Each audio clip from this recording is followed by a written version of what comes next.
आडवाणी, कल्याण सिंह, उमा भारती को बरी करने वाले जज को योगी सरकार ने दिया इनाम। सुप्रीम कोर्ट के पूर्व जज ने अयोध्या मामले में हुए ट्रायल पर उठाए सवाल। वर्शिप एक्ट को लेकर जस्टिस नरीमन ने कहा कि कोर्ट के फैसले को याद रखें निचली अदालतें। देश में लगातार उठ रहे विवादों का जवाब है वर्शिप एक्ट। मोदी सरकार पर ये आरोप लगते रहे हैं कि उसने संवैधानिक संस्थानों को कमजोर किया है, उन पर कब्जा कर लिया है। जो संवैधानिक संस्थानों के प्रमुख होते हैं उन्हें अपने पक्ष में मिलाने की कोशिश करती है मोदी सरकार। इसके लिए सेवा विस्तार या फिर रिटायरमेंट के बाद कोई महत्वपूर्ण पद दिए जाने की चलन शुरू कर दिया गया है। पूर्व सीजेआई रंजन गोगोई को राज्यसभा का सदस्य बनाया तो पूर्व सीजेआई पी सदाशिवम को केरल का राज्यपाल बनाया गया। पूर्व चुनाव आयुक्तों और पूर्व मुख्य चुनाव आयुक्तों को भी रिटायरमेंट के बाद कोई दूसरी जिम्मेदारी सौंपी गई, जिसके बाद सरकार पर ये आरोप भी लगाए जाने लगे हैं कि संवैधानिक संस्थानों का जो प्रमुख सरकार के इशारों पर काम नहीं करता था उसे रिटायरमेंट के बाद भुला दिया जाता था। सरकार के पक्ष में फैसला देने वाले को फायदा पहुंचाया जाता है और इसी के चलते मोदी सरकार के खिलाफ अब चाहे सुप्रीम कोर्ट हो या फिर कोई दूसरा निकाय कम ही फैसले आते हैं। पूर्व सीजेआई डीवाई चंद्रचूड़ के खिलाफ तो विपक्ष ने इसे लेकर बेहद तीखे आरोप लगाए हैं।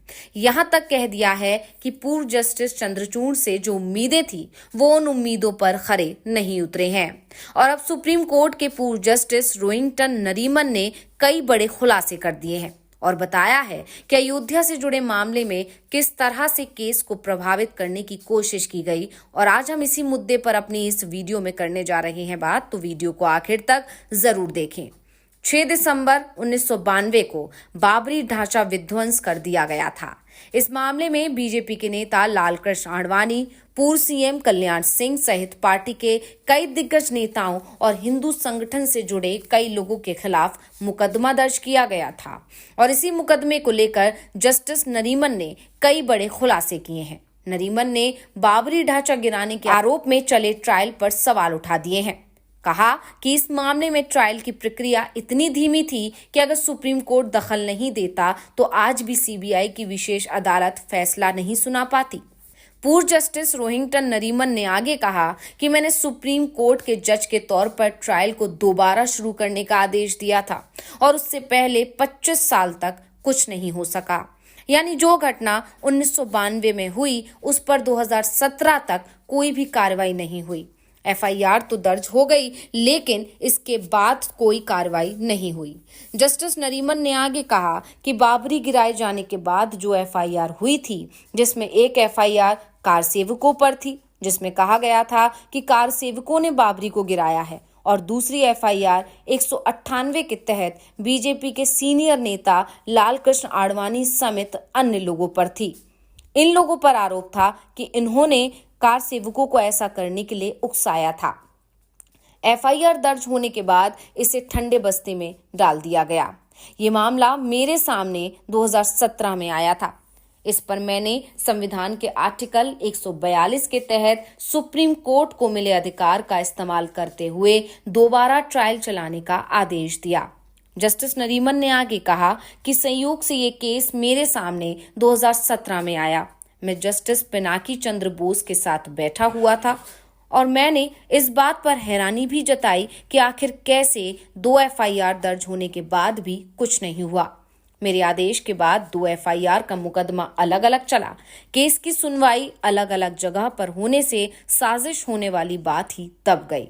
बता दें कि सितंबर 2022 में रायबरेली की विशेष अदालत में बाबरी ढांचा गिराने की साजिश रचने के आरोपों में लालकृष्ण आडवाणी, कल्याण सिंह, उमा भारती और मुरली मनोहर जोशी जैसे नेताओं को बरी कर दिया गया था। स्पेशल कोर्ट का कहना था कि बाबरी ढांचा गिराए जाने के पीछे कोई साजिश जैसी बात नहीं दिखती।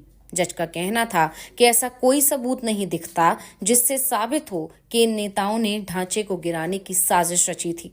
कोर्ट के फैसले पर भी जस्टिस नरीमन ने सवाल उठाए।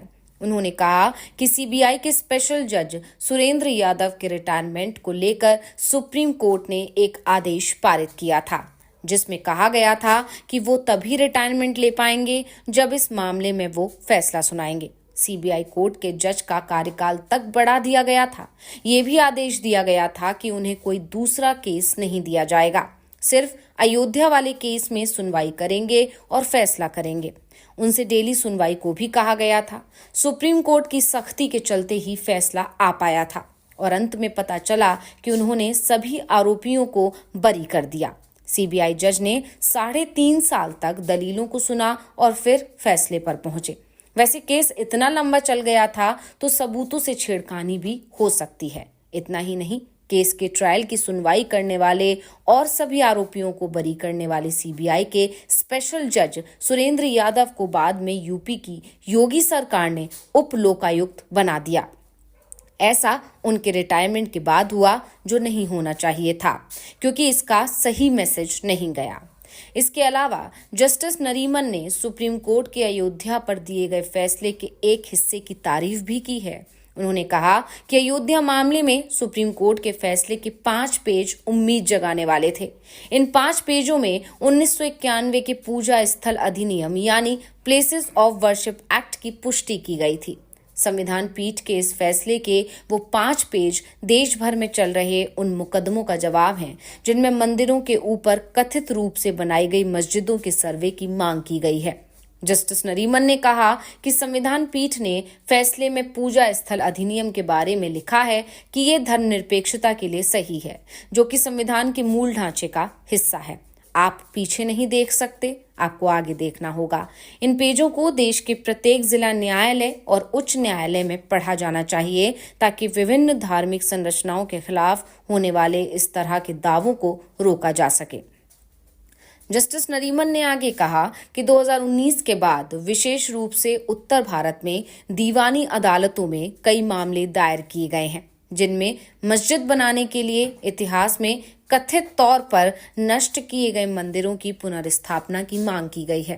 ताजा मामला संभल का है, जिसमें सिविल कोर्ट ने सर्वे का आदेश दिया है। इसमें भी दावा किया गया था कि मस्जिद को मंदिर के ऊपर बनाया गया है। उन्होंने कहा कि 1991 का प्लेसेस ऑफ वर्शिप एक्ट के मुताबिक कोई भी प्रार्थना स्थल उसी स्थिति में रहेगा जैसा कि 15 अगस्त 1947 में था। इस एक्ट पर वर्तमान में सुप्रीम कोर्ट में सुनवाई चल रही थी। 2019 में अयोध्या विवाद पर आए महत्वपूर्ण फैसले में शीर्ष अदालत ने 1991 के इस कानून की सराहना की थी।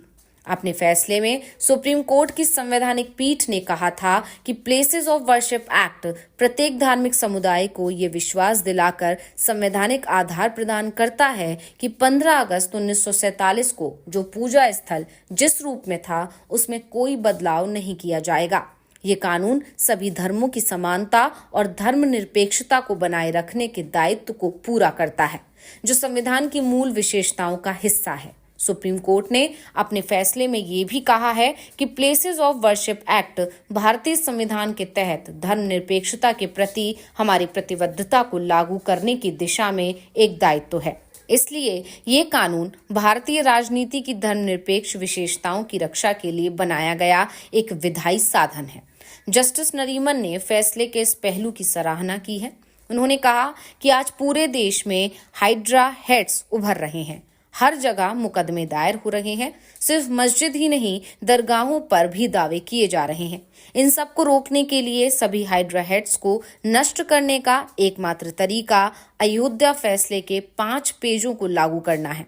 इस फैसले को प्रत्येक जिला न्यायालय और उच्च न्यायालय के समक्ष पढ़ा जाना चाहिए, क्योंकि ये फैसला शीर्ष अदालत का फैसला है। तो रिपोर्ट आपको कैसी लगी, हमें कमेंट करके अपनी राय जरूर दीजिएगा। इसी के साथ वीडियो को लाइक करें, वीडियो को शेयर करें और चैनल को सब्सक्राइब करना ना भूलें।